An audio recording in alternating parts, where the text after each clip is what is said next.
parce qu'il a été choisi comme leader. Une personne qui est leader, ce n'est pas un enfant. C'est une personne qui a une grande responsabilité de gérer les autres. Qui avait cette recommandation, qui avait cette responsabilité, il fallait qu'il grandisse.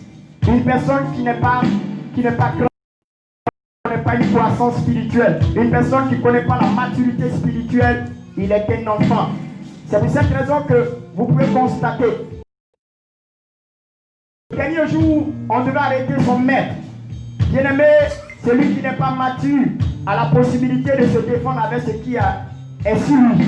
La Bible déclare que Dieu agit dans sa chair en faisant sortir 2 épées, en coupant les oreilles du soldat qui amenait son maître. Oui, qui encore n'a pas manqué de renier Jésus. Pourquoi? Parce que celui qui est mature, celui qui est spirituel, il sait que il n'a pas peur.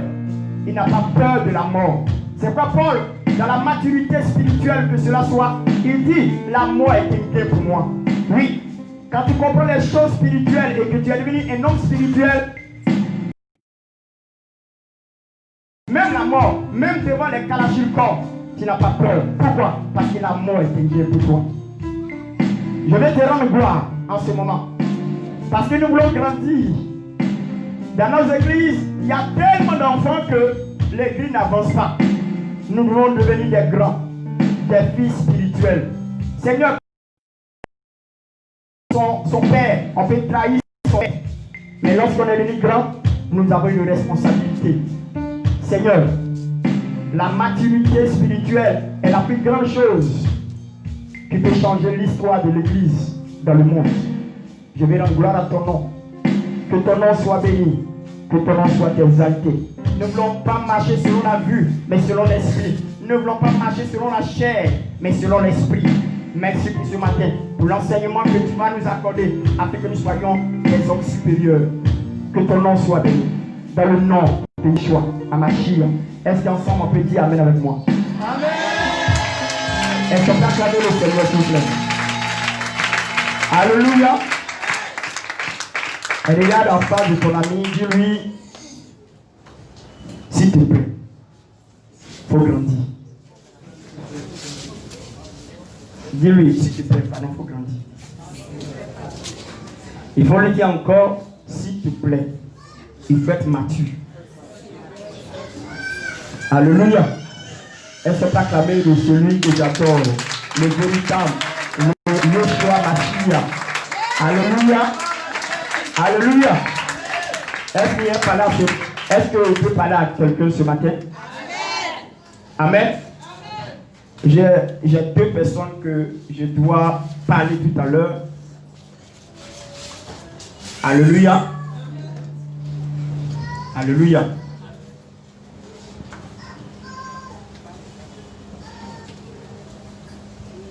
Je vais parler à ma fille derrière. C'est quoi il s'agit? Sans dire ton nom, tu peux te lever. Toi qui y a derrière toi là, c'est toi qui parle. Comme c'est un direct, il n'est pas dit de nom. Voilà, ça peut essayer de dire ça. Moi j'aime la discrétion. Est-ce que tu peux se tenir debout s'il vous plaît? Est-ce que tu peux te tenir s'il te plaît? Amen. Nous allons prier pour ces 2 personnes. Parce que le Seigneur m'a dit quelque chose. Amen. L'autre, c'est pour son bac. Et l'autre, c'est pour sa vie. Amen. Il dit l'autre, c'est pour son bac. Et l'autre, c'est pour sa vie. Pour celle que on parle de bac, c'est que Dieu lui donne la possibilité d'avoir son bac, mais il y a un problème. Dans une vision que le Seigneur me présentait, c'est comme l'ennemi veut la faire entrer dans l'échec. Dans l'échec, hein? Mais vous savez c'est combien de points? 3 points. Ça veut dire qu'elle est dans la possibilité d'avoir son bac. Mais on retient 3 points. C'est pour cela qu'on va prier pour elle, pour qu'elle ait ces 3 points-là. Pour ne pas que... Ça fait plus mal Quand tu échoues de 3 points, ça fait mal, hein? Parce que 3 points, c'est quoi? Point bac. Ça fait très mal. Il y a deux qui échouent d'un demi-point. Il y a deux qui échouent de 2 points. De 1 point, demi même. Tout ça. C'est pas normal. Ça veut dire que l'ennemi retient quelque chose. Sinon, il est fort probable, selon ce que le magicien m'a montré, que son bac puisse marcher. Amen. Et l'autre, je l'ai vu dans une situation aussi déplorable. Une situation qui peut lui coûter la vie. Parce qu'il a vu d'un accident où son pied droit a été broyé. Pour le sauver, dans l'idée de ce qu'il me présentait, c'était comme on devait amputer son pied. Lui. Ce qui m'a surpris,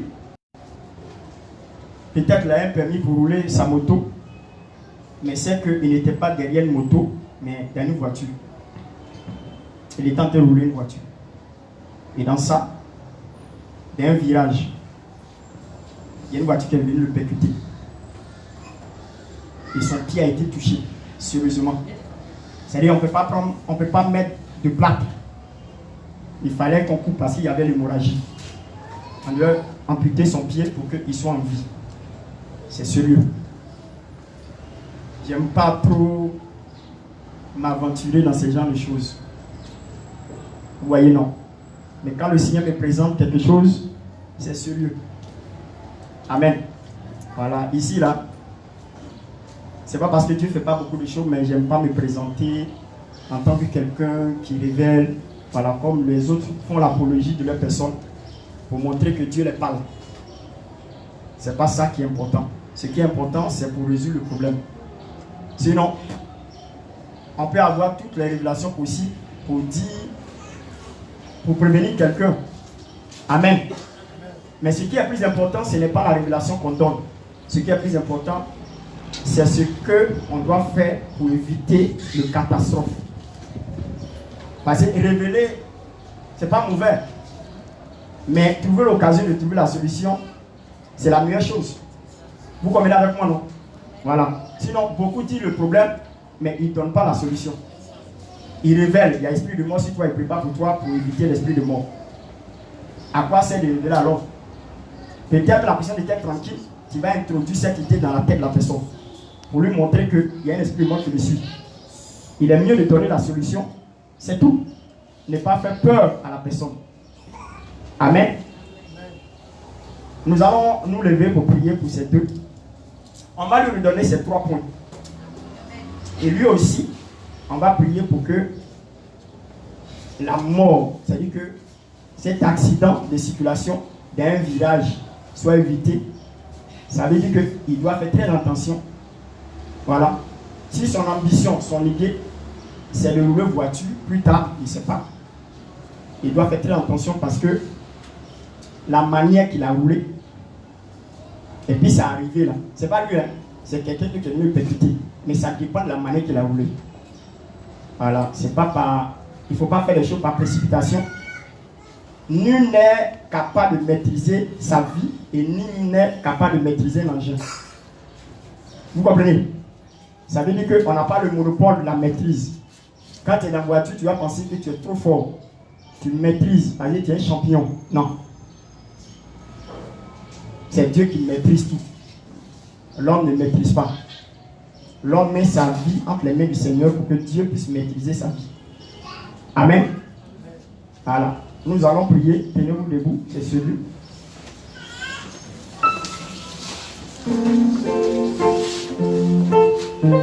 Nous allons prier pour notre fille. Amen. Voilà. Nous allons prier pour eux. Nous allons nous lever contre le monde des ténèbres pour annuler l'échec des 3 points. C'est comme l'ennemi veut forcément qu'elle rentre dans ça pour être dans la douleur. Mais nous allons montrer que nous avons la capacité de renverser ce que l'ennemi a planifié. Donc je vais vous demander de prier avec agressivité parce que c'est sérieux. Mon fils qui est là, je l'aime beaucoup. Après, amen, je vais avoir l'occasion avec lui, on va causer. Et puis, je vais encore prier pour lui. Et nous allons avoir, prions pour les deux sujets. Voilà, prions pour ces deux sujets, s'il te plaît. Éternel Dieu Tout-Puissant, je vais annuler tout programme qui a été établi sur la vie de ta fille. De ta fille. Je vais lui prendre 3 points, malgré qu'elle est admissible au bac. Je vais annuler tout programme de Satan. Tout programme de Satan. Afin que tu envoies de vitesse. Je maudis les œuvres de Satan. Je détruis ses œuvres. Je renverse le pouvoir de Satan concernant ton fils Arthur. Que Arthur soit gardé sans que la mort ou la détruction ou bien un problème majeur sur son corps. Éternel, je prie de guérir sa vie. Et de détruire les œuvres de Satan. S'il te plaît, annule le programme de Satan sur la vie d'Arthur, sur la vie de sa fille. S'il te plaît, Éternel, j'annule cela. Seigneur, je la plonge pleinement. Que le monde des ténèbres qui sont limités contre eux soit brisé, soit détruit. S'il te plaît, sauve ton fils Arthur, sauve ta fille, Éternel. Que son grâce soit possible. J'annule le programme de Satan. Que son grâce soit possible. Que son grâce soit possible. Je détruis ses œuvres. Je détruis ses œuvres. Je détruis ses œuvres. J'annule le programme de Satan contre les 2 enfants. Seigneur, tout ce que Satan a programmé contre eux, est tout le sang de paix. Je détruis les œuvres maintenant. Et je proclame la libération et la liberté de ces 2 enfants. Dans le nom de Jésus-Christ de Nazareth. Seigneur, merci pour la victoire. Merci parce que le diable est vaincu. Satan et ses démons sont vaincus. Merci pour le pouvoir. Merci pour la domination. Nous écrasons les œuvres du diable. Tout ce qui a été programmé dans le monde des ténèbres est annulé. Nous renversons le programme. Nous renversons les œuvres de Satan. Nous renversons le pouvoir du diable. Nous détruisons ces œuvres. Dans le nom de Jésus-Christ de Nazareth. Oui, Seigneur. Merci pour ta puissance. Merci pour ta puissance. Merci pour ton règne. Merci pour ta suprématie. Est-ce que on est convaincu que le diable est vaincu? Amen. Est-ce que quelqu'un est convaincu que le programme du diable a été renversé? Amen. Est-ce qu'on est convaincu que quel que soit ce qu'il va faire, il échouera? Amen. Que Dieu soit béni. Amen. Alléluia. Est-ce qu'on peut acclamer le Seigneur?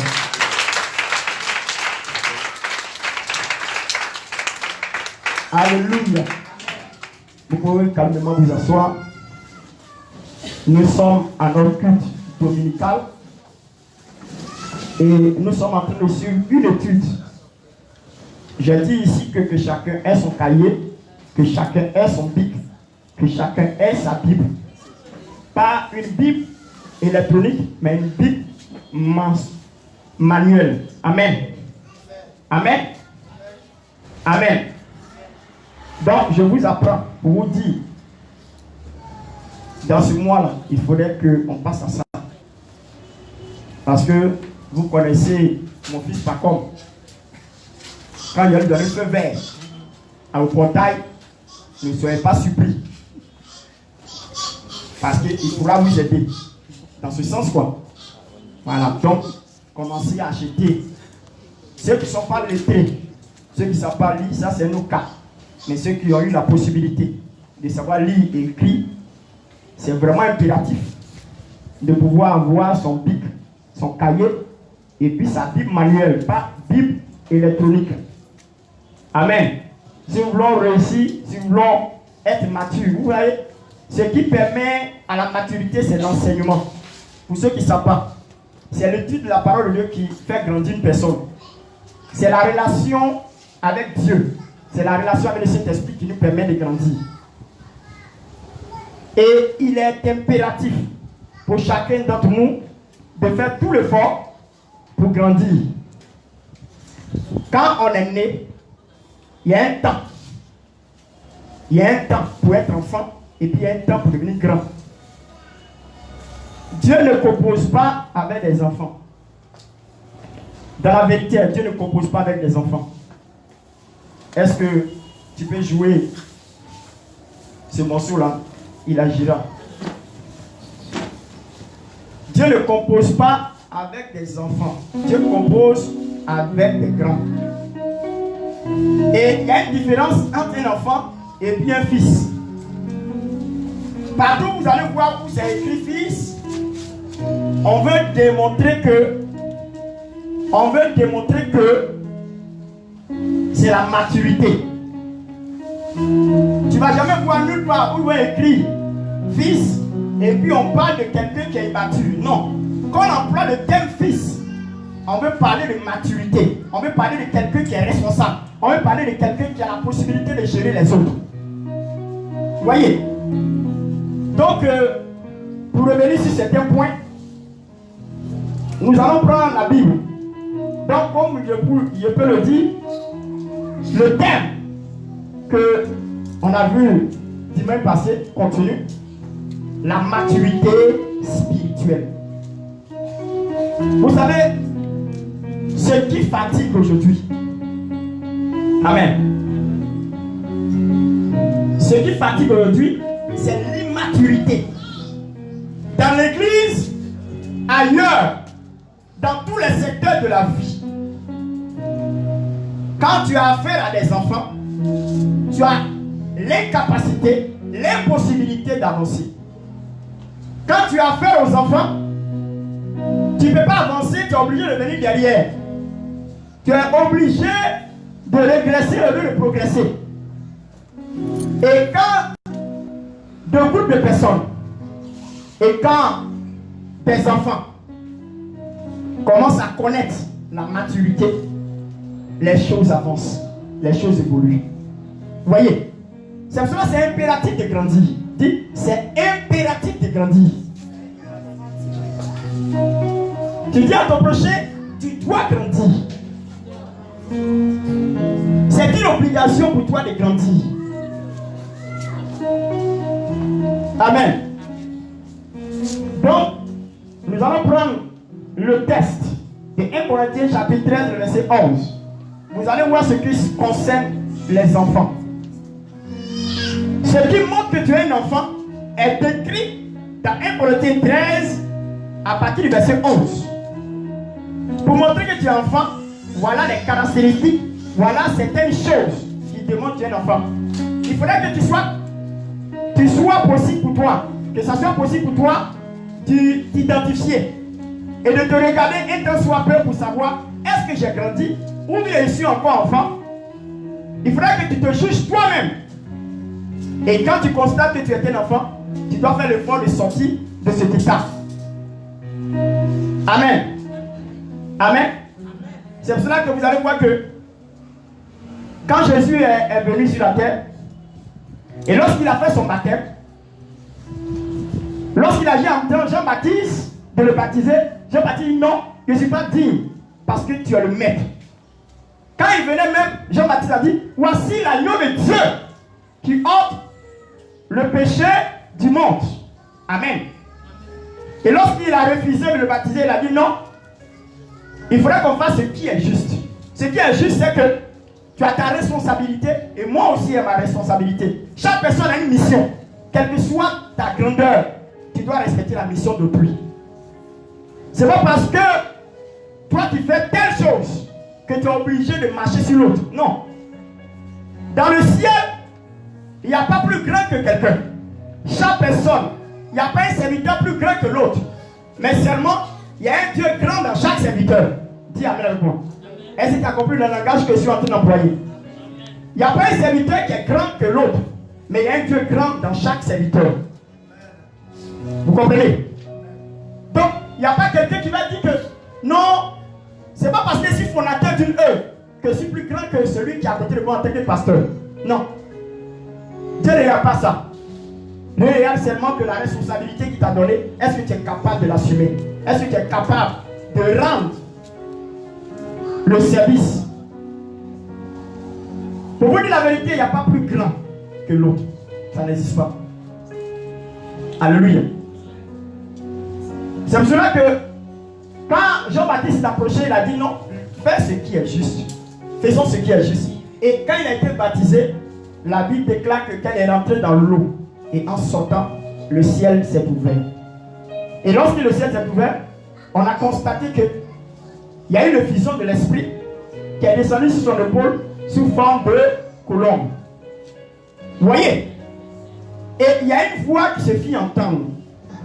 Il dit, celui-ci est mon fils bien-aimé en qui j'ai mis toute mon affection. Il n'a pas dit, celui-ci est mon enfant bien-aimé. Quand Jésus me parlait de Jésus, c'est-à-dire quand Dieu me parlait de Jésus, il ne parle pas d'enfant, il parle de fils. Pourquoi? Parce qu'il le voit responsable. Vous voyez? Il le voit responsable. Partout où tu vas parcourir la Bible, lorsqu'on parle d'un fils, on parle d'irresponsabilité. Quand on parle d'enfant, on le prend dans le thème de quelqu'un qui est immature. Et si on te dit à quelqu'un, ne sois pas un enfant, mais sois un fils. Alléluia. Ne sois pas un enfant, mais sois un fils. Parce qu'un enfant, c'est un bébé. Un enfant, c'est lui qui a tout besoin d'aide. Parce qu'il est dans l'immaturité. C'est pour cela que voici les caractéristiques qui vont te montrer un peu ce qui va dépeindre l'image d'un enfant. Est-ce qu'on peut me faire la lecture s'il vous plaît? Dans le livre de 1 Corinthiens chapitre 13, le verset 11. Écoutez très bien. 1 Corinthiens chapitre 13, verset 11. Écoutez pas à pas. Pas à pas. Lorsque j'étais enfant, il dit lorsque j'étais enfant, je parlais. C'est l'apôtre Paul qui parle à l'église de Corinthe. Il lui parle en l'église de Corinthe. Il dit à l'église, lorsqu'il était un enfant, voilà ce qui va montrer qu'il était un enfant. Il faisait quoi? Allons-y. Lorsque j'étais enfant, je parlais comme un enfant. Il dit, il y a un langage qui montre que quelqu'un était un enfant. Pour constater des faits, on identifie un enfant par son langage. Parce que son langage est immature. Son langage est un langage d'enfant. Donc pour identifier que tu es un enfant, il faudrait constater que ton langage, par ton langage, on peut savoir que tu es un enfant. Quand tu vois les gens parler langage, tu vas constater sur les enfants. Pourquoi? Parce que ce que tu dis, c'est ce qui démontre ce que tu es. Pourquoi? Parce que cela vient de ton cœur et de tes pensées. On ne peut pas manifester quelque chose qu'on n'a pas reçu. La Bible déclare que c'est ce qu'on a reçu qu'on peut donner. Tu ne peux pas être un enfant et puis agir comme un adulte. Vous voyez, c'est pas bon. C'est pas possible. Mais quand tu es un enfant, tu ne fais que faire les choses des enfants. C'est ce qui démontre que tu es enfant. Langage, première chose, langage pour identifier qu'on est un enfant. Allons-y. Je pensais comme un enfant. Vous voyez, on traduit encore. Il y a le langage, la manière de parler. Et ensuite, la manière de penser. L'objet de tes pensées démontre que tu es un enfant. Parce qu'il y a des gens, quand tu les vois en manière de penser, quand ils te disent un peu ce qu'ils ont dans la tête, une personne, on lui donne des moyens, au lieu de chercher à construire l'avenir, il préfère s'habiller, porter des montres extraordinaires. Ça, c'est un enfant. C'est-à-dire, c'est habillement seulement. Voici l'attitude d'un enfant aussi. Quelqu'un qui a les moyens de s'acheter une maison, il ne vit que dans la location. Il achète des grosses voitures, il loue la maison des gens. Ça, c'est une attitude d'un enfant. Mais quelqu'un qui est mature, il cherche à bâtir, il cherche à construire. Il ne cherche pas seulement à profiter de la vie. Ceux qui disent profiter de la vie en même temps, ce sont les enfants. C'est un langage d'enfant. Il a l'argent dessus et puis il finit en même temps. C'est ce qu'on appelle profiter de la vie en même temps. Or, celui qui est adulte, qui est mature, il pense à demain. Il ne pense pas aujourd'hui. Pendant qu'il pense à demain, c'est quoi la Bible dit quoi? Dans le livre de Psaume, la Bible dit que l'homme de bien laisse son héritage aux enfants de ses enfants. Voici quelqu'un qui est mature parce qu'il pense à la deuxième génération. Il ne laisse même pas l'héritage à son enfant. L'enfant de son enfant. Son arrière-enfant. Amen. Voici quelqu'un qui est mature. Pourquoi? Parce qu'il pense à l'avenir. Mais un enfant ne pense pas à l'avenir. Il pense à aujourd'hui. Ou bien? Il pense à aujourd'hui. C'est pour aujourd'hui qui compte. Et demain. Un beau père qui est mature, qui est responsable, il pense à l'avenir. Alléluia. Donc, par les pensées, on peut démontrer que c'est un enfant. Continue. Je raisonnais comme un enfant. Voilà quelqu'un qui raisonne comme un enfant. C'est-à-dire que tu causes avec lui, tu vas causer avec quelqu'un, et quand tu l'écoutes, tu vas dire il est petit, hein? Tu veux causer avec lui et puis tu t'en vas, petit. Il est petit, hein? Or, la maturité n'a rien à voir avec l'âge. Dis l'âge. Tu peux avoir cheveux blancs, mais tu peux agir comme un enfant. Tu peux penser comme un enfant. Tu peux avoir l'attitude d'un enfant. La maturité dont on parle n'est pas l'état corporel. Ce n'est pas question d'âge. L'âge, certes, permet à l'homme d'aller dans la maturité et d'acquérir beaucoup d'expérience. Mais ce qui est plus important, c'est la mentalité de la personne qui lui démontre qu'il est grand. Ce n'est même pas son corps. Tu peux voir une vieille personne, mais quand tu vois que c'est amusement, c'est un enfant. Il ne pense pas à l'avenir. Alléluia. Il ne pense même pas à l'avenir. Alléluia.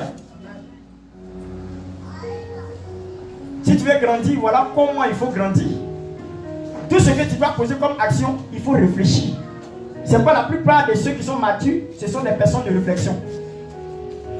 Ce sont des gens qui réfléchissent. C'est que la Bible dit que la crainte de Dieu est le commencement de la sagesse. Parce que quand quelqu'un est sage, c'est quelqu'un qui craint Dieu. Et quand quelqu'un craint Dieu, il est en train d'avancer dans la sagesse. Pourquoi? Parce qu'avant de poser une action, il réfléchit. Un enfant, il finit de poser l'action, maintenant il réfléchit. Il a fini de poser quoi? Et puis maintenant il va réfléchir. Ah, non, c'est comme ça. Ça, c'est un enfant. Mais une grande personne, il réfléchit avant de poser des actes. Pourquoi? Parce qu'il mesure les contre et les pour savoir ce qu'il va poser comme action là. Est-ce que c'est bien ou c'est pas bien? Est-ce que ça peut me faire avancer ou ça peut même m'empêchera d'avancer? Mais pour un enfant, il finit de poser maintenant et maintenant il réfléchit. Voici un enfant. Il est obligé de faire des erreurs. Et après maintenant il vient se mettre en question. Mais réfléchir avant de poser des actions. C'est ça qui est plus important. Alléluia. Alléluia. Est-ce que quelqu'un me comprend? Continue ma fille. Lorsque je suis devenu homme, vous voyez, il s'est métamorphosé. Il y a un changement de niveau. Ça dit en principe, un homme qui est né de nouveau, comme la Bible dit.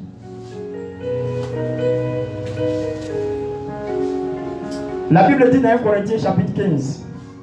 1 Corinthiens 5. Je crois bien. Alléluia. Verset 17. Si quelqu'un est en Christ, il devient une nouvelle création et les choses anciennes sont passées et toute chose est devenue nouvelle. Ça, c'est la nouvelle naissance en Christ. Ça veut dire qu'il a renoncé à la vie du passé et il est mort en Christ. Il est né dans le Seigneur. Il devient nouveau-né. Dis amen avec moi. Vous allez constater que lorsque Jésus était enfant, Il n'y avait pas possibilité à Jésus d'avoir la responsabilité d'un grand. Il était bébé comme les autres.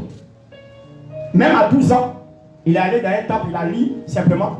Il parlait, mais les gens constataient que c'est un enfant par le corps, c'est un enfant par l'âge, mais ce n'est pas un enfant au-dedans de lui. Vous voyez, tu peux être un enfant par l'âge, mais à l'intérieur, tu peux être un adulte. La Bible déclare qu'ils étaient tellement frappés de ce qu'ils disaient dans le temple. Ils se sont étonnés. C'est quel enfant qui parle comme ça là? Vous voyez, ce n'est pas question de corps, c'est une question de mentalité, c'est une question de raisonnement, c'est une question de réflexion. La maturité, c'est la manière de penser, c'est la manière de parler, c'est la manière d'agir, la manière de poser des actions. C'est ce qu'on appelle la maturité. Ils étaient frappés.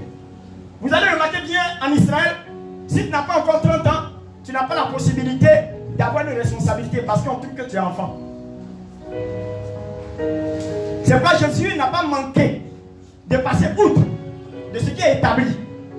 David, avant qu'il cède au trône, c'est à partir de 30 ans qu'il a été au trône là, il a été à la commande de tout.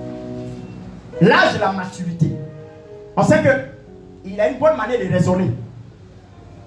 Vous voyez? C'est bon, lui, à 30 ans, Jésus, c'est à 30 ans que Jésus a commencé son ministère. Et il a fait le premier miracle à 30 ans, en changeant l'eau en vin au mariage de Cana en Galilée. Amen. Et la Bible me dit dans Nicodème, l'histoire de Nicodème, Jean chapitre 3, il dit à Nicodème, né. Vous voyez, ce n'est pas question de quoi. Hein? La nouvelle naissance, ce n'est pas parce que tu as vieilli, non. La nouvelle naissance, c'est de mourir et de renaître. Amen. Dis mourir et renaître. Jésus parle à l'homme qui est âgé. Il dit, né de nouveau. Alléluia. Il dit, faut-il que je rentre dans le ventre de ma maman et puis je renaisse? Il dit non. Si une personne est née d'eau, ne peut voir même. Ça veut dire il amène à la nouvelle naissance qu'on appelle le baptême. La nouvelle naissance, le baptême engendre une personne à la nouvelle naissance. Pourquoi le baptême? Parce que le baptême permet à un homme de renoncer à sa vie passée et de décider de vivre une nouvelle vie en Christ. En Christ. Tu deviens nouveau-né. Et il lui dit encore que si tu n'es pas d'eau et d'esprit, tu ne peux entrer. C'est-à-dire pour avoir le salut de ton âme, le baptême est un pas. Et la deuxième chose, c'est le Saint-Esprit qui nous donne le passeport, qui nous donne le ticket d'entrée au paradis. Parce que être baptisé, tu peux voir le royaume. Voir le royaume, c'est voir la manifestation de la gloire de Dieu. C'est-à-dire tu vois les choses extraordinaires parce que tu es baptisé. Tu parles le nom de Christ et tu vois des choses extraordinaires autour de toi. C'est extraordinaire. Des guérisons, des miracles. Mais tu ne peux rentrer. C'est le Saint-Esprit qui nous donne l'admission au royaume de Dieu. Si tu n'es d'eau et d'esprit. Il va vous expliquer pourquoi. Il parle d'esprit. Alléluia. Quand il est devenu grand, j'ai fait disparaître ce qui était de l'enfant. Est-ce que quand tu es devenu grand, est-ce que tu as fait disparaître de ce qui était enfant? Ça veut dire que l'enfant laisse la place à l'adulte, à la maturité. L'immaturité disparaît et la maturité apparaît quand tu es grand. Il y a des choses que tu ne peux plus faire. Quand ils voient les chrétiens encore en train de faire parade, ils voient les chrétiens en train de s'insulter. Ils ne savent pas ce qu'ils veulent. Ils sont encore enfants. Parce que être enfant, c'est d'agir dans sa chair. Être enfant, ce n'est pas se laisser conduire par l'Esprit de Dieu. Quand tu es enfant, là, tu te laisses guider par ta chair. Parce que la chair est inimitié avec l'Esprit. C'est-à-dire qu'il y a une séparation. Ils ne peuvent pas être ensemble. C'est quoi la Bible dit? Ce qui est chair, et ce qui est esprit, est esprit. Les paroles que vous avez dites sont esprit et vie. Jean 6, à partir du verset 60 jusqu'à 63 à 66. Vous voyez, on a besoin de grandir. Il dit la fête disparaît de ceux qui étaient enfants. Allons-y.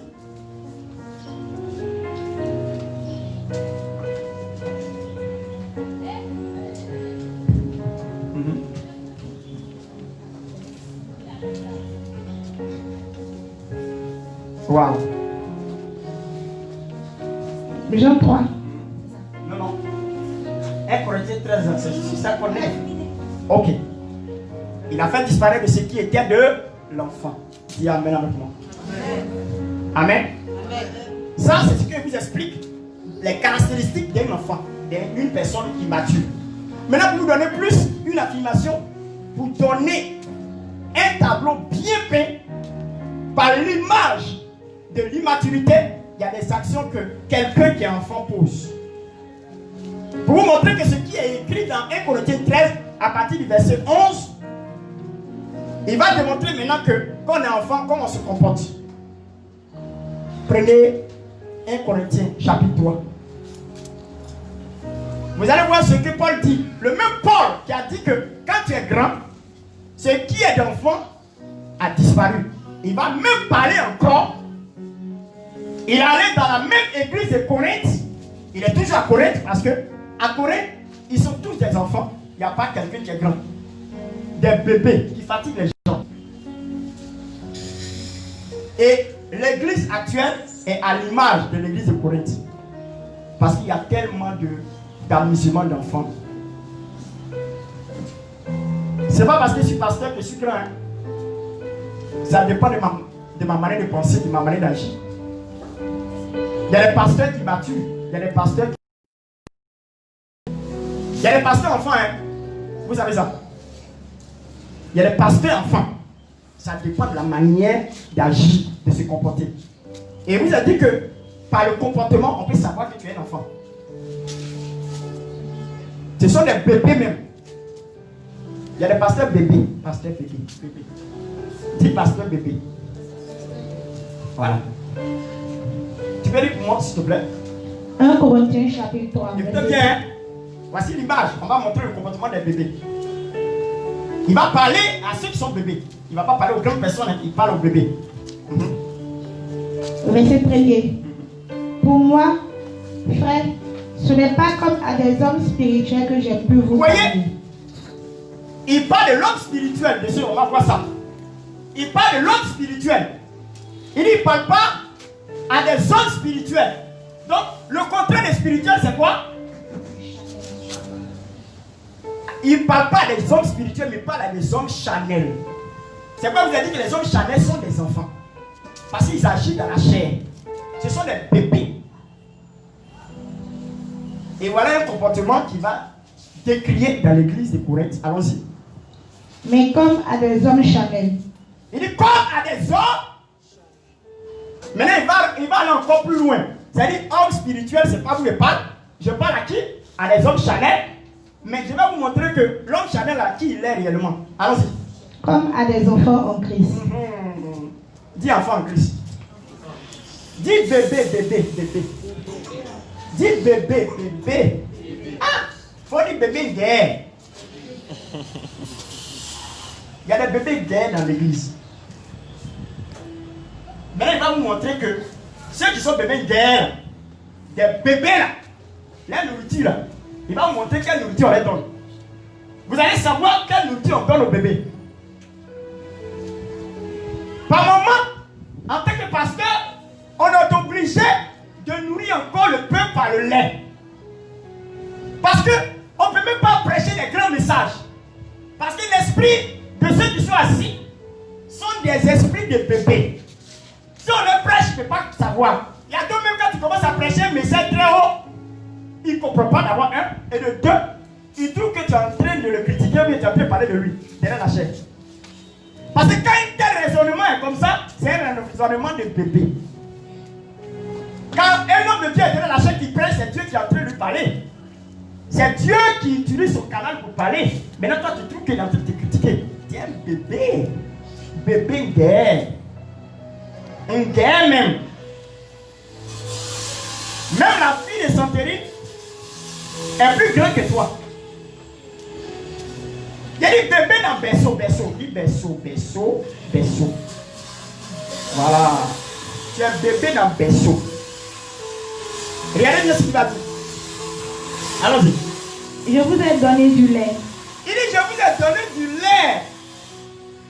Ah. Ah. Moi, je suis fatigué de vous donner du lait. Je suis fatigué de vous donner du lait, la nourriture des bébés. Un enfant est né, il a au moins 5 ans, 6 ans. Et puis c'est du lait qu'on lui donne encore. Il y a problème.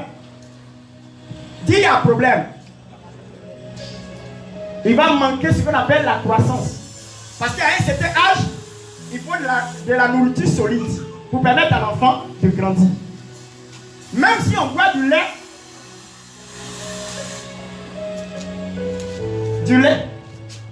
par moment on fait des déjeuners avec du lait. Il faut un peu de lait dans notre corps. Mais ce n'est pas la nourriture des grandes personnes. Imagine-toi un adulte qui boit du lait seulement toute sa vie. Dis-moi, il boit du lait toute sa vie. Qu'est-ce qui va lui arriver? On dit le lait est un aliment complet. C'est pas ça. Mais est-ce que c'est sûr que c'est le lait seulement il faut dans le corps? Hein? C'est le lait seulement? Il va avoir un problème, non? Un problème de croissance. Mais toi, tu veux qu'on te donne du lait tous les jours. Vous voulez qu'on vous donne du lait tous les jours. C'est ce que Paul est en train de décrire. Il dit, je ne peux pas vous donner, je peux seulement vous donner du lait. Et puis, écoutez bien, il va lui dire, il ne peut pas leur donner la nourriture solide. Allons-y. Non de la nourriture solide. Il dit, non de la nourriture solide. Paul dit, il ne peut pas vous donner la nourriture solide parce que quoi? Car vous ne pouviez pas la supporter. Il dit, vous ne pouvez pas la supporter. Un enfant qui tu trouves qu'il n'en a pas de dents. Et puis tu dois venir la manger. C'est pour le tuer. C'est pour le tuer. Pourquoi? Parce qu'il ne peut pas supporter de la viande. Pourquoi? Parce qu'il n'a pas de dents. Il n'est pas adulte. Il n'est pas grand. Maintenant, regardez bien pourquoi il dit ça. Il va donner les raisons pourquoi il doit les donner du lait. Parce que ceux qui boivent du lait là, voilà comment ils se comportent. Lis. Et vous ne pouvez même pas à présent. Il dit même à présent, ne pouvez même pas supporter ça. Allons-y. Parce que vous êtes encore Chanel. Il dit, c'est parce que vous êtes encore en Chanel. À la fin de Chanel, on met quoi? À la fin de Chanel, on met quoi? Parce que vous êtes quoi? Vous êtes encore des enfants, des bébés d'air.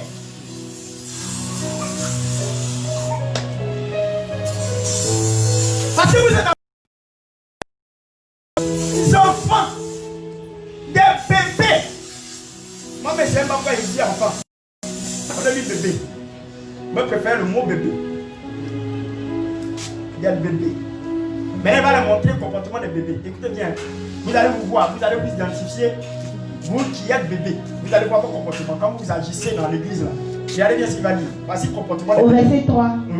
En effet, puisqu'il y a parmi vous de la jalousie. Si parmi vous il y a de la jalousie, vous êtes des bébés. Ce sont les bébés qui sont jaloux. Dites, si tu es jaloux d'une manière, tu es un bébé. Dis-lui. Voilà. Parce que pourquoi je donne des réserves à la jalousie? Pourquoi je donne des réserves à la jalousie? Parce que Dieu aussi est jaloux. Mais Dieu n'est pas un bébé. Hein? C'est un sentiment qui est noble pour démontrer l'amour qu'on a pour quelqu'un. Mais jalousie dont on parle là, c'est pas jalousie comme pour Dieu là, mais c'est jalousie pour des choses d'enfantillage. Des petites choses, de rien du tout. On est jaloux pour ça. Et si parmi vous il y a des jaloux, des bêtises, des choses de bêtises, on manifeste la jalousie. C'est ça Paul dit. Hein. Les bébés là, ils sont jaloux. Maintenant, il va donner une deuxième caractéristique. Ça veut dire que quand quelqu'un est bébé, il est jaloux. Ou des petites choses sans importance. Allons-y. Et des disputes. Vous voyez? Les gens qui font parole à l'église, s'insultent, discuter. Tu es là, ils discutent comme ça. Tu es un bébé. Tu es un bébé, dis-lui, tu es un bébé. faut changer ta manière de faire. Là, on m'a dit que tu n'es plus bébé. Des choses qui discutent. Ça montre que tu es bébé. Alléluia. Alléluia. Maintenant, deuxième caractéristique qui suit encore. Allons-y. Troisième caractéristique qui dit encore. Allons-y. N'êtes-vous pas charnel? N'êtes-vous pas des enfants? Moi, il prend ça, enfant. N'êtes-vous pas charnel? Écoutez-moi bien. Et ne marchez-vous pas selon l'homme? Est-ce que vous ne marchez pas selon l'homme? Ceux qui sont les bébés marchent selon l'homme. Il y a l'homme. Il y a le pasteur, comme il a habillé. Il regarde. Le pasteur aujourd'hui là, il a un nouveau vêtement. C'est pas notre argent là pour payer. Ça c'est un bébé. Dit bébé, comportement de bébé. Voilà. Quelqu'un qui est grand, il a dépassé ça. Les gens qui ne savent pas qu'il faut payer la dîme, ils trouvent que payer la dîme, c'est enrichir le pasteur ou bien c'est un bébé. C'est un bébé. Il ne veut pas grandir là au lait. Non, lait même c'est trop. S'il y a quelque chose qui remplace lait, c'est bon. Il est au baca. Bouillie de mille. Il est au bouillie de mille. Même bouillie de mille, mais c'est trop lourd. Maïs, mais c'est lourd encore. Coco baca même, c'est lourd. Et c'est pas quoi il va dire même. Ah! Non, l'eau même, c'est bon. L'eau même, c'est bon. Nous-mêmes, on est grand, on boit de l'eau. Non, on ne peut pas dire son nom. Amen. Laissons ça comme ça, on ne peut pas dire son nom. Ce qu'on peut mettre, c'est quelque chose, on ne peut pas dire son nom. C'est ça, lui boit. Amen. Continue ma fille. Écoutez bien. Parce que parmi vous, allons-y. Au verset 4. Quand l'un dit, moi je suis de Paul. L'un dit qu'il fait une préférence. Vous voyez, les enfants font des préférences. Vous voyez, quand on est dans l'église comme ça, on est 2 pasteurs, 3 pasteurs. Ceux qui sont enfants, ils font différence. Les prêches bien, c'est plus là, il veut. Lui, il est le bon pasteur. Lui là, quand il prêche là, il met différence. Ça, ce sont les enfants qui font les différences de cette manière.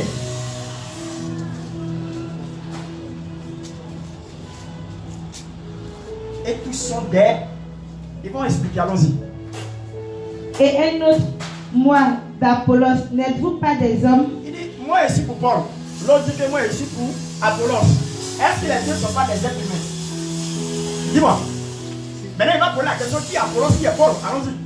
Qu'est-ce donc Apollos? Qu'est-ce que donc Apollos? Qu'est-ce que donc Paul? Les deux là, elles ne sont pas des êtres humains. Ils sont qui alors? Maintenant il va donner la réponse pour dire que voilà ce qu'ils sont. Allons-y. Des serviteurs par le moyen desquels vous avez cru selon le Seigneur l'a donné à des chacun. serviteurs de Dieu par lequel Dieu est passé pour vous parler, pour faire le ministère. Continue. J'ai planté, Apollos a arrosé. Voici la responsabilité de Paul. Paul c'est un bâtisseur. Paul c'est un apôtre. Et les apôtres bâtissent. Ils plantent. Parce que lorsqu'il a fait de cette manière, il veut parler de une plante. Bâti comme une plante. Maison. Voilà. Il dit, moi j'ai planté. Parce que quand il parle de ça, il parle comme une plante. Amen. Le travail qu'il fait là, c'est comme lui vient, il plante. Maintenant, il y a le rôle de Apollos. Apollos fait quoi? Il arrose. Allons-y. Mais Dieu a fait croître. Non. Tu as oublié l'autre. Apollos fait quoi? Paul. J'ai planté. Apollos a arrosé. Apollos a arrosé. Chacun a joué son rôle, non. Et l'autre est plus grand que l'autre. Non. Maintenant, qu'est-ce qui est grand? C'est celui qui fait grandir. Ça veut dire que si c'est Dieu qui peut faire grandir. C'est Dieu qui fait grandir, hein. Moi, je ne peux pas faire grandir quelqu'un. Apollos ne peut pas faire grandir quelqu'un. C'est Dieu seul qui fait croître. La maturité dépend de Dieu. Si tu es entre les mains du Seigneur, tu vas grandir. Allons-y. Mais Dieu a fait croître. Dieu a fait grandir. Dis Dieu a fait grandir. Dis Dieu, sa responsabilité, c'est de te faire grandir. Faut dire, il veut entendre tout le monde. Dieu, sa responsabilité, c'est de te faire grandir. Amen. C'est de te faire. Alléluia. Dis, c'est pour te faire grandir. C'est de te faire grandir. Alléluia. La responsabilité de Dieu, c'est de te faire grandir. Amen. Amen. Est-ce que par là, vous avez accompli? Hein? Amen. Amen. Amen. Ça, je parle des enfants. Dis ça, je parle des enfants. Maintenant, je vais parler des adultes. Ceux qui sont adultes là, voilà ce qui fait d'eux des adultes. Mais avant qu'il fasse des adultes, la plus petite, dans Jean chapitre 1, à partir de verset 12, il dit à tous ceux qui l'ont reçu et qui croient en son nom, Dieu les a donné le pouvoir de devenir enfants de Dieu, lesquels ne sont pas nés de la chair ni du sang, ni de la volonté de l'homme, mais de Dieu. Lorsque quelqu'un se donne à Jésus, qu'il accepte Jésus comme sauveur personnel, par là il devient un nouveau-né de la main du Seigneur, il devient un enfant. Amen. C'est quoi la Bible affirme ceci dans le livre de Romains chapitre 8 à partir du verset 16. À partir du verset 16, il dit l'Esprit lui-même, le Saint-Esprit qui est en nous, rend témoignage à notre esprit. Le Saint-Esprit vient rendre témoignage à notre esprit que nous sommes enfants de Dieu. C'est le Saint-Esprit m'atteste la nouvelle naissance d'une personne. Il t'affirme que tu es né de nouveau, que tu es enfant de Dieu. Et si vous êtes enfant de Dieu, vous êtes héritier de Dieu. C'est-à-dire que quand tu es un enfant, tu n'as pas l'héritage de Dieu. Et co-héritier de Christ. C'est-à-dire que tu es co-héritier de Christ. Ça veut dire que vous n'avez même pas d'héritage. Vous partagez les mêmes héritages avec Jésus. Pourquoi? Parce que tu es au même titre d'enfant. Tu es au même titre d'enfant que Jésus. Amen. Là, il ne parle pas de fils, il parle d'enfant. Vous savez, un enfant a droit à un héritage. Mais un enfant ne peut pas profiter d'un héritage. Un enfant a droit à un héritage, mais un enfant ne peut pas jouir de l'héritage. Un enfant a droit à un héritage, un enfant ne peut pas conduire un héritage. Pourquoi? Parce qu'il est encore enfant. Une personne immature ne peut pas avoir accès pour gérer un héritage parce qu'il est encore enfant. C'est pourquoi quand vous remarquez bien, un père qui laisse son testament, il écrit dans son testament, voici tous les héritiers, tu peux avoir ton nom inscrit sur le testament. Pour dire que le testataire dit que quand il va mourir, tu fais partie des héritiers. Mais tant que tu n'es pas mature, qu'on constate que tu n'es pas mature, même à la justice, on trouve l'occasion que tu es encore enfant. Un enfant de 2 ans, on le gère, mais il est héritier de son père. Il fait partie des noms dans le testament, mais il ne peut pas gérer l'héritage. C'est quelqu'un qui gère sa place. Pourquoi? Parce qu'il est enfant. Un héritier potentiel. Vous savez ce qu'on appelle un héritier potentiel? Un héritier qui a la capacité d'être sur la liste des héritiers. Mais il n'est pas effectif. Il ne peut pas jouir de l'héritage parce qu'il est un enfant. C'est pour cela que quand tu es encore enfant, Dieu ne peut pas te donner des dons spirituels. Il ne peut pas te donner des choses qui peuvent te permettre de gérer les autres. Pourquoi? Parce que tu es enfant. Dis-moi, est-ce qu'on peut donner la gestion des autres à un enfant? C'est quoi Paul? Jésus a dit, comme il a mis dans son cœur, Jésus a mis dans son cœur que c'est Pierre qui va gérer les autres ici. Ça, c'était le projet de Dieu. C'est pourquoi chaque moment, vous allez voir que c'est à Pierre qui parle. C'est à Pierre qui parle. Vous comprenez? C'est à Pierre qui s'adresse. C'est pourquoi il dit à Pierre, tu vas laver les pieds de tes frères. Comme moi j'ai lavé vos pieds, demain là, tu sois capable de laver les pieds de tes frères. Mais comme il était encore enfant, Pierre n'a pas compris le langage de Dieu. Il dit non, si tu ne veux pas que... Il dit non Seigneur, je ne veux pas. Je ne suis pas digne de ça. Il dit non. Quelqu'un qui est responsable va gérer les autres. Dieu est capable d'aller jusqu'à l'humilité pour laver les pieds. Le fait de laver le pied de quelqu'un, on ne peut pas laver le pied si on n'est pas abaissé. Vous êtes d'accord avec moi? Un pied peut pas être lavé si on n'est pas abaissé. Ce n'est pas celui qui est abaissé qui est le plus petit. Hein? C'est pas Jésus dit dans ce passage, ce n'est pas celui qui sert. Ce n'est pas celui qui est servi qui est grand, mais c'est celui qui sert qui est grand. Amen. Amen. Quelqu'un qui s'appelle devant quelqu'un, malgré que la personne est moins âgée que lui, ça ne veut pas dire que cette personne qu'il est en train de servir, c'est foutaise. C'est foutaise. est petit quoi. Non. Ceux qui s'abaissent, c'est l'image de la grandeur. Ceux qui savent s'abaisser devant les gens, c'est l'image de la grandeur. Parce que l'humilité permet à l'homme de connaître la grande maturité. Dans la maturité, il y a l'humilité. Par exemple, celui qui est grand, il apprend beaucoup des autres. Mais il y a des gens qui ne sont pas capables de s'abaisser devant quelqu'un. Il dit celui qui ne s'abaissera pas, qui s'élèvera, c'est là rabaissé. Et mais celui qui a baissé, c'est là élevé. Vous comprenez le sens? Il y a des gens qui ont peur de s'abaisser devant les gens. Il dit, toi petit comme ça, il m'abaisser devant toi. Non. C'est l'image d'une grande personne. Quand quelqu'un s'abaisse envers une personne qui est plus petite que soi, il montre l'exemple pour dire que je suis plus grand que toi. Parce que celui qui sert est le plus grand. Mais celui qui est servi est le plus petit. Le royaume de Dieu, là, voilà comment ça se passe. Dans notre société, c'est celui qui est servi qui est grand. Parce qu'il est à la table, toi tu viens lui donner à manger, tu es patron. Non, dans le royaume de Dieu, c'est le contraire. C'est celui qui sert qui est le plus grand que celui qui est servi. Pourquoi? Parce que Dieu estime que celui qui sert est donné une responsabilité pour mettre à l'aise, pour lui montrer comment il faut démontrer la grandeur. Quand Pierre a refusé, il dit non, si tu refuses, tu n'auras pas le pas avec moi. C'est cela que quand, dans la prière de Jésus, parce que Jésus priait pour ses disciples, un jour, dans ses prières, il a vu une confrontation.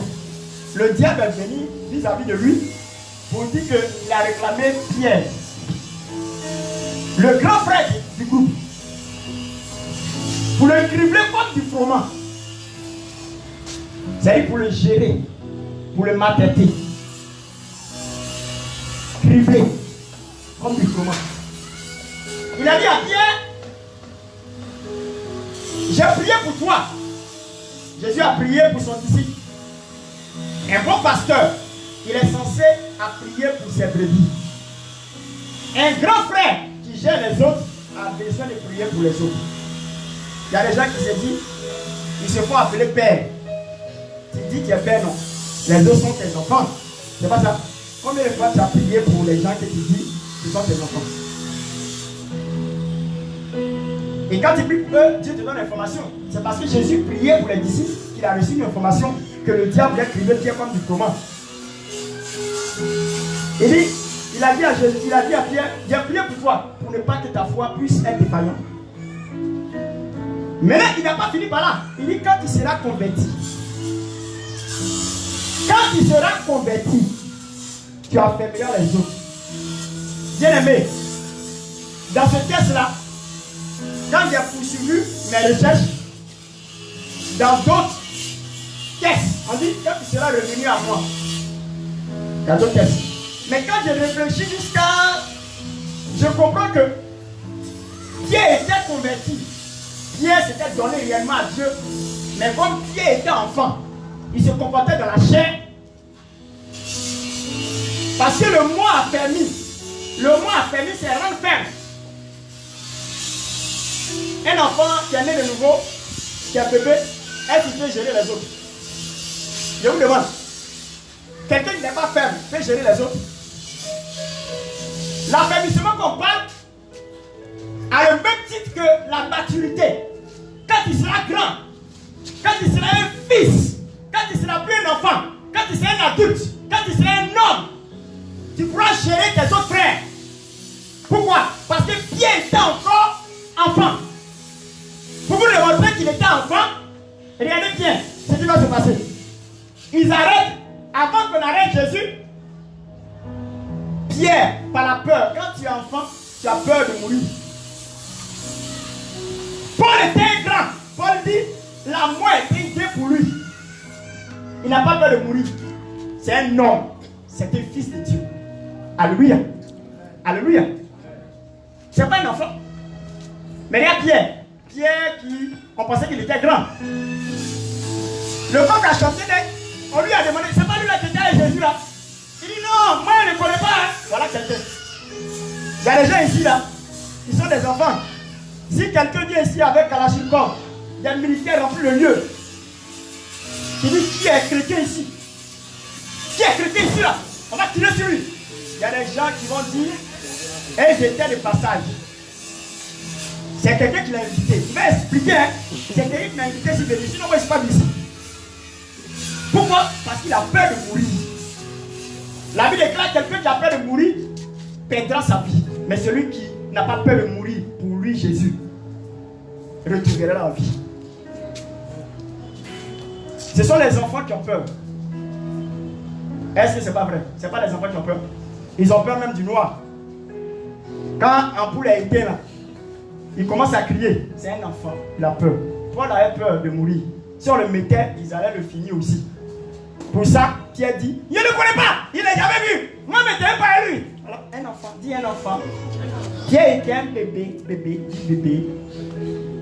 C'est bon, on finit pour montrer qu'il est bébé.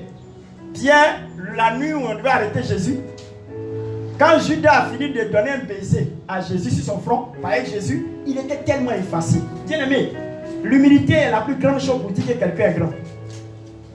Si tu sais, au moment où tu vas savoir que tu es devenu un fils, un grand, c'est que tu es humble. La manière de comprendre les autres, la manière de s'abaisser, la manière de s'abaisser, d'agir envers les autres, c'est l'humilité. Vous voyez, les gens ne savaient pas qui était Jésus. Hein. C'est par le seul baiser de Pierre, de Judas, qu'ils ont dit que c'est lui. Il dit, celui qui va donner un baiser, et il dit à Judas, c'est par ce baiser que tu trahis le Fils de Dieu. Le Fils de l'homme, c'est par ce baiser. Parce qu'il a dit, celui qui a fait le baiser, là, c'est lui. Et tu serais confondu. Mais quand vous rentrez dans une église, quand vous voyez la chaise du pasteur, on sait que c'est le pasteur. Sa chaise me démontre ce qu'il est. La chaise fait au moins 2 mètres de long, 4 mètres de large. L'humilité, ce n'est pas la forme, mais c'est le fond. Dis, l'humilité n'est pas la forme, mais c'est le fond. Tu peux porter un habit qui traîne. Un habit qui traîne quoi? Quand tu marches, on t'appelle le Muzumba. Le bishop. L'humilité ne se trouve pas dans les titres. Ça se trouve dans la manière d'agir. Il y a des gens qui sont gonflés. Ah, moi, il vous a dit que ce qui est gonflé là, c'est lui qui pèse ça. Et lui. Petit comme ça, il fait pisse. On dit que c'est rien. Par la chaise. Même si demain bâti une église, j'aurai les mêmes chaises équitables. Il n'y a pas montré les différences. Jésus n'a pas montré les différences. C'est pas Judas qui a été obligé de lui donner un baiser pour savoir que c'était lui. L'humilité fait qu'on ne peut pas le reconnaître. Les gens sont gonflés, ils se montrent. Dis, l'humilité n'est pas de la forme. Dis à ton prochain, l'humilité n'est pas de la forme. C'est pas le fond. La manière d'agir, la manière de se comporter, la manière de penser, la manière de faire. C'est ça qui est l'humilité. Or, c'est une qualification pour celui qui est mature. Vous voyez, il y a un problème qui se pose. La personne qui est grande, la personne qui est grande, qui est plus âgée, a raison. Mais pour trouver la paix, pour que tout se passe bien, il va agir en s'abaissant pour demander pardon au plus petit. Le plus petit va dire, voilà, c'est moi. Or, il vient lui donner une leçon pour dire que tu es petit. Quand une personne s'abaisse, on appelle ça l'action de l'humilité. Il n'utilise pas son titre, il n'utilise pas sa personne, il n'utilise pas son âge pour agir. Mais il agit d'une manière modestie, avec beaucoup de modestie, pour montrer. Parce que quand tu es humble, que tu es mature, tu es un exemple pour les autres. Donc ce que tu poses comme action, les gens suivent ça. Et regardez bien ce qui s'est passé dans le jardin. Quand il a fini de donner un baiser, on veut prendre Jésus. Pierre fait sortir, chez nous dans le ballon, on appelle ça sakoundé. 2 sakoundés, 2 épées, pour tailler l'oreille du soldat. Pour lui, il veut bien faire. Ça, c'est le comportement de qui? Des hommes Chanel. C'est pas ça? Des hommes Chanel. Et les hommes Chanel, on a dit quoi? Ils sont quoi? Il faut dire des bébés. Des enfants. Des enfants, je dis enfants. Ouais, ce sont des enfants. Hein. Ils taillent l'oreille des soldats. Les immatures, ils ont eu quelque chose sur eux qui n'a rien à voir avec Dieu. Et ils sont prêts à tout temps pour se défendre. Ouais. C'est eux qui vont commencer à dire. C'est écrit dans la Bible, aide-toi de cette tête-là. Ce n'est jamais écrit là-bas. Le gars de l'église, il a sa petite ceinture de sécurité qui est en bas de lui. En cas de cas. Il est chrétien, hein? C'est lui qui danse. C'est lui qui fait le show. C'est un bébé, dit c'est un bébé. Vous savez ce qui est la différence?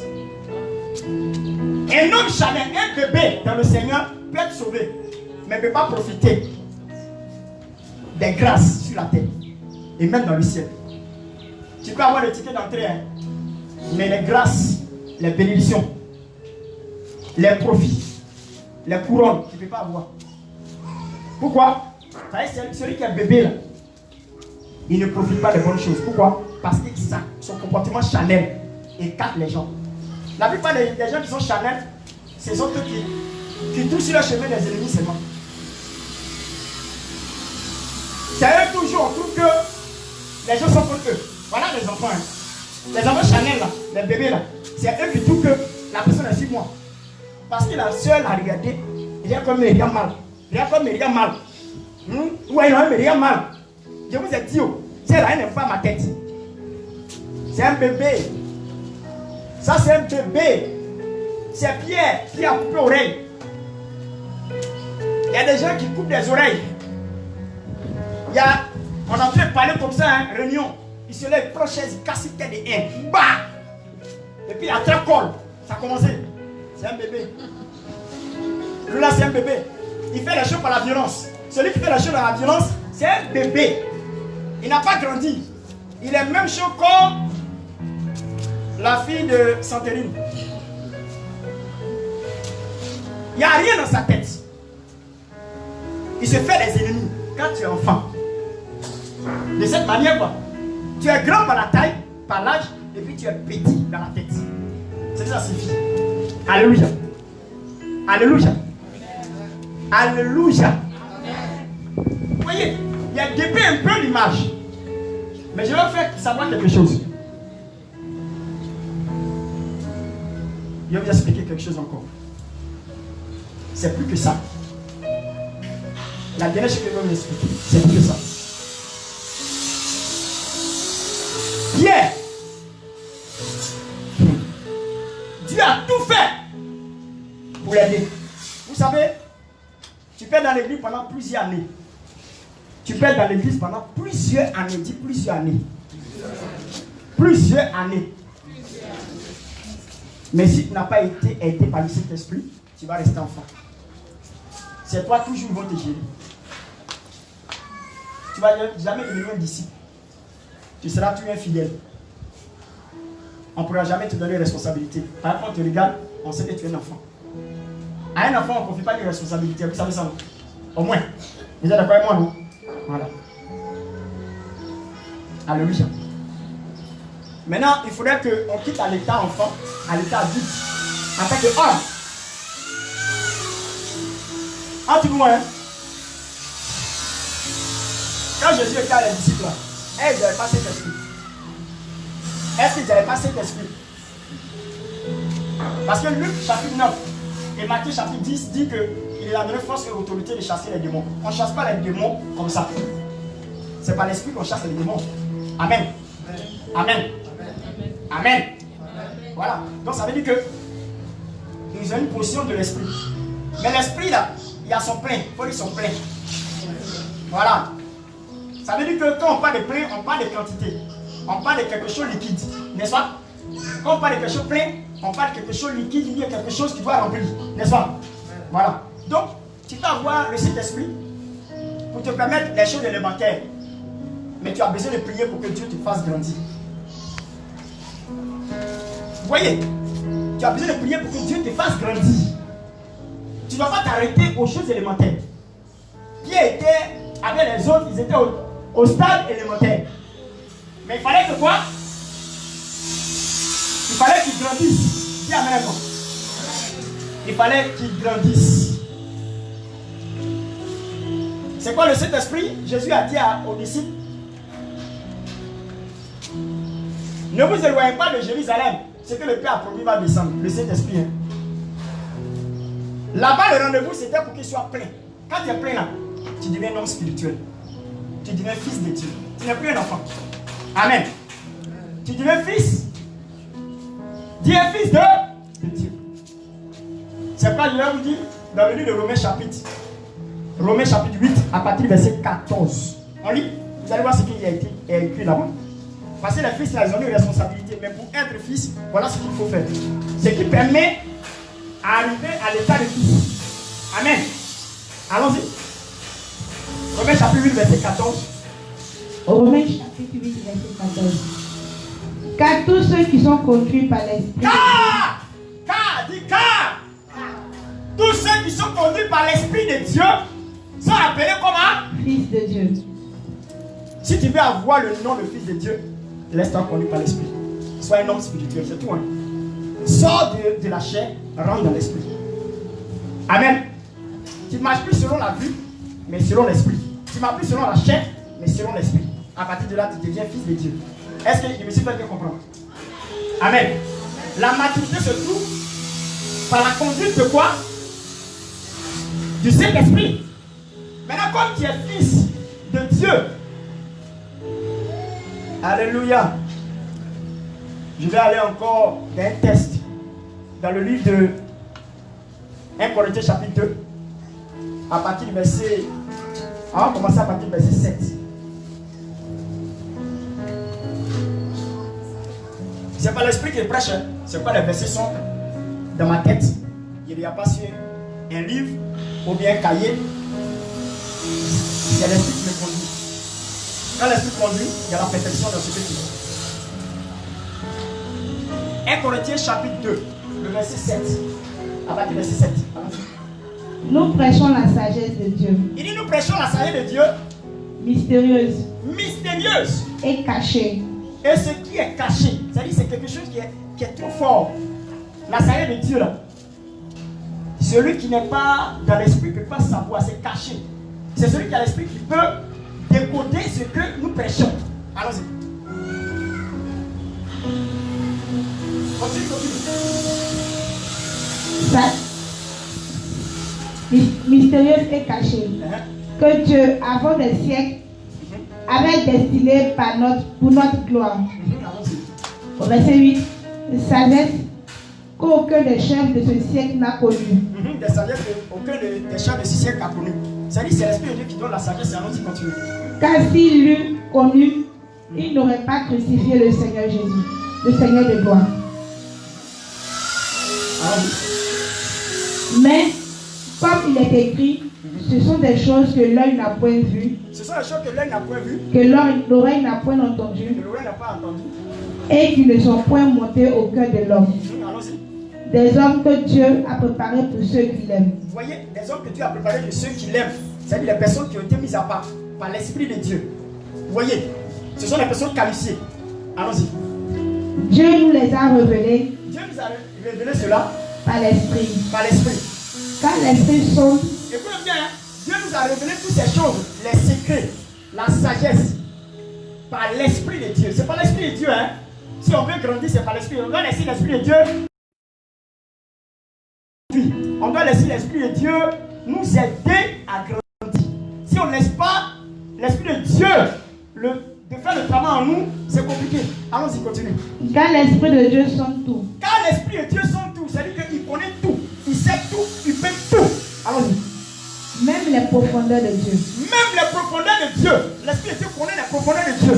Quand tu as l'Esprit de Dieu, Dieu te fait connaître les mystères de son royaume, du royaume de Dieu. Allons-y, continue. Écoutez bien. Au verset 11. Verset 11, écoutez bien. Lequel des hommes, en effet, connaît les choses de l'homme. Il dit, lequel des hommes, en effet, connaît les choses des hommes. Ce qui est humain, là, il faut avoir l'esprit humain pour connaître. Maintenant, regardez bien ce qu'il va dire. Si ce n'est l'esprit de l'homme. Si ce n'est que l'esprit de l'homme, qui concerne l'homme, la connaissance humaine, on veut dire la connaissance humaine, par la science, tu peux connaître les choses des hommes. Ça c'est normal. C'est pourquoi vous remarquez bien, les gens découvrent les choses des hommes, les caractéristiques que l'homme a, mais ils ne touchent pas le côté spirituel parce qu'ils ne voient pas. C'est l'Esprit de Dieu qui nous permet de connaître ça. Donc, quand quelqu'un n'est pas spirituel, qui est charnel, qui est humain, d'abord il est humain, il ne peut connaître les choses des hommes parce qu'il étudie l'homme. Allons-y. De même, personne ne connaît les choses de Dieu. Personne ne connaît les choses de Dieu. Si ce n'est l'Esprit de Dieu. Voilà. Si tu veux connaître les choses de Dieu, il faut avoir l'Esprit de Dieu. Celui qui n'a pas l'Esprit de Dieu ne peut pas connaître les choses de Dieu. C'est-à-dire, si aujourd'hui tu veux connaître les choses de Dieu, il faut avoir le Saint-Esprit. Il faut aspirer les choses spirituelles. Pour accéder aux choses spirituelles, il faut se laisser conduire par l'Esprit de Dieu. Écoutez-moi bien. Continue. Or, nous n'avons pas reçu l'Esprit du monde. Car nous, les hommes, nous, les chrétiens, nous, les enfants de Dieu, nous, les fils de Dieu, nous n'avons pas reçu quoi? L'Esprit du monde. L'Esprit de quel? Du monde. Allons-y. Mais l'Esprit qui vient de Dieu. Mais l'Esprit qui vient de Dieu. Dis même l'Esprit qui vient de Dieu. Nous, on a reçu le Saint-Esprit qui vient de Dieu. Allons-y. Afin que nous connaissions les choses de Dieu. Afin que nous connaissions les choses de Dieu. Afin que nous connaissions les choses que Dieu nous a données par sa grâce. Afin que nous puissions connaître les choses de Dieu que nous a données par sa grâce. Il y a des choses que Dieu nous a données, nous a réservées, nous a données par sa grâce. C'est par l'Esprit qu'on puisse savoir ces choses-là que Dieu nous a données. Allons-y. Et nous en parlons non pas des discours qu'enseigne la sagesse humaine. Nous en parlons pas des discours qui... C'est-à-dire les choses de Dieu que Dieu nous a données là. C'est tellement spirituel qu'on n'enseigne pas ça comme les hommes le font, comme la philosophie. Vous comprenez? C'est pas la sagesse humaine, c'est l'Esprit de Dieu. Amen. Allons-y. Mais avec ceux qui enseignent l'Esprit. Avec ceux qui enseignent l'Esprit. Écoutez-moi bien. Suivez bien. Allons-y. Employant un langage spirituel pour les choses spirituelles. Employant un langage spirituel, les choses spirituelles. Allons-y. Mais l'homme animal. Tiens, amène avec moi. Voici, dimanche prochain, je vais toucher ça. Dis l'homme animal. Dis l'homme animal. Dis l'homme animal. Quand on emploie le terme l'homme animal, c'est deux caractéristiques, c'est deux choses qui caractérisent cette personne. Et vous comprenez bien.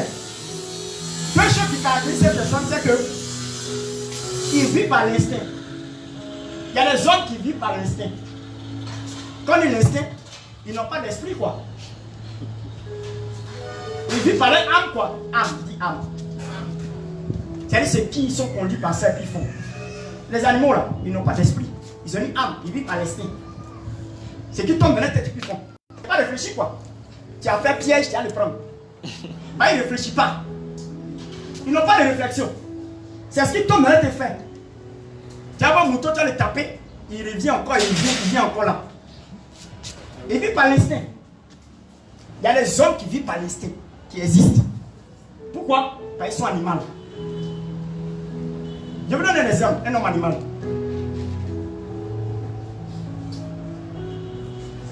Imaginez une femme qui va à un cheval. Qu'est-ce qui peut t'amener à aller avec cheval? Avoir des relations avec cheval. Dis-moi. Si tu n'es pas animal, tu es la même nature que lui. C'est quoi tu fais ça? C'est l'instinct. C'est-à-dire qu'il veut donner des modèles. Ils ont eu l'occasion avec les hommes que c'est pas trop joli. Ils doivent donner au moins une technique. C'est-à-dire, je ne sais pas comment expliquer. C'est-à-dire qu'un modèle. C'est-à-dire qu'il veut créer l'innovation. C'est le mot même. L'innovation sexuelle. Les gens sont partis avec des femmes. Ils ont préféré aller avec les hommes. On fait mariage entre hommes et puis hommes. Ceux-là sont des hommes. On peut dire quoi? Hein? Ce sont des personnes quoi? Animales. Une femme décide de se marier avec sa soeur femme.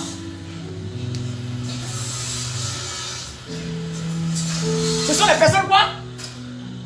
Animales. Il vit par quoi? L'instinct. Dis amen avec moi. Et là, on ne parle même pas d'enfant de Dieu. Hein? Non, ce que ça veut vous dire, l'homme animal n'a rien à voir avec l'enfant de Dieu. Hein? On n'est pas encore arrivé à l'enfant de Dieu. Ça, c'est l'homme animal. Je vais continuer prochainement. C'est quoi si je m'attarde dessus pour vous montrer dans quelle dimension nous allons aller. Voici des personnes animales. Ils ne perçoivent pas les choses de l'esprit. C'est absent pour eux. J'espère que vous n'êtes pas à ce rythme-là. Une personne animale est toute personne qui est considérée comme créature de Dieu. Au même titre que les animaux. Il n'est pas fait à l'image de Dieu. Il n'est pas fait à la ressemblance de Dieu. Il est fait à la ressemblance de mouton. Pourquoi? Parce qu'il comprend le même langage que les moutons. Et tous ils se parlent. À un moment donné, vous allez comprendre que même les chiens vont avoir des passeports. Il y a ça, non? Voilà. Dis-moi, c'est quelle manière de réfléchir ça? Dis-moi. C'est si la passeport, c'est qui la compte. Je vous demande, c'est quelle réflexion ça la dit moi? Amen. Amen. C'est ce qu'on appelle quelqu'un a perdu la raison. Ils se croient sages, mais ils sont fous. C'est pas la Bible dit que la sagesse de Dieu est une folie pour ceux qui sont dans le monde. Mais la folie de Dieu est une sagesse pour les gens. Dis, ils sont fous. Parce qu'ils sont sages. Dis, ils sont fous. Des personnes animales. Ils sont créatures au même titre que les moustiques. Souvent, mais les moustiques sont mieux que eux. Pourquoi? Parce qu'eux, au moins, ils constituent un but sur la terre, l'équilibre de la nature. Mais eux, là, ils sont inutiles. Un homme animal, c'est mal l'enfer. Parce que ce qu'il fait là, c'est la désolation de l'abomination. Il fait des choses contre nature.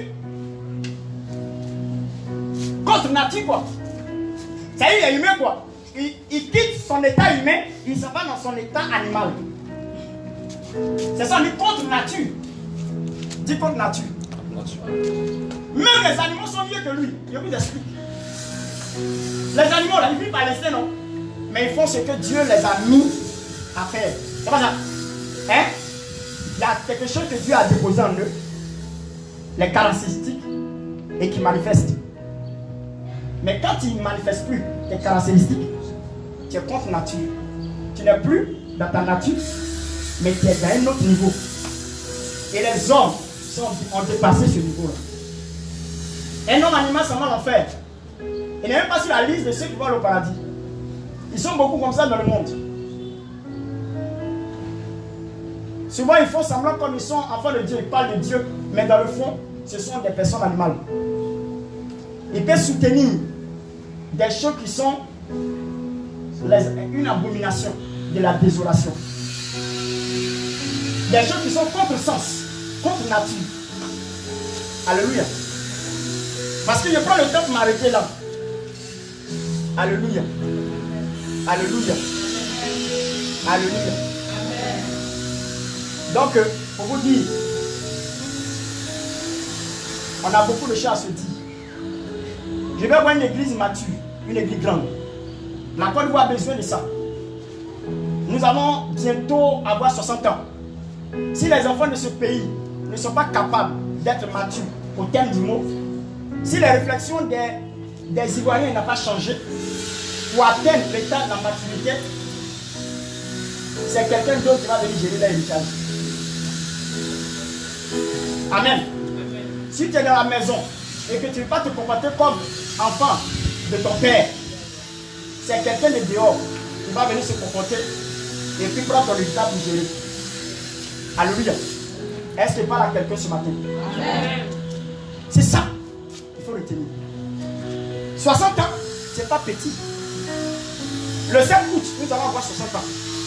Si on ne peut pas grandir dans la tête, si on est petit en train de parler des coups d'État, si on est petit en train de parler des conneries qui n'ont rien à voir avec la stabilité du pays pour permettre que dans 20 ans, dans 30 ans, quel pays on va laisser à nos petits et arrière-enfants? C'est ça la réflexion. Pour rester sur des bassesses. Non, je dois me venger, je dois faire ça. Ça c'est l'immaturité. Si à 60 ans tu penses encore à la vengeance, c'est que tu es un enfant. N'est-ce pas? N'est-ce pas? Tu dois penser à la construction du pays parce que tu as des enfants. Tu dois penser comment, quel héritage tu vas laisser à ton enfant. Et nous avons un seul héritage, notre pays. Ce n'est pas quelqu'un de dehors qui va gérer ton héritage. C'est toi-même. Tu dois avoir la lourde responsabilité. Mais pour gérer ton héritage, il faut être grand. Je vous remercie.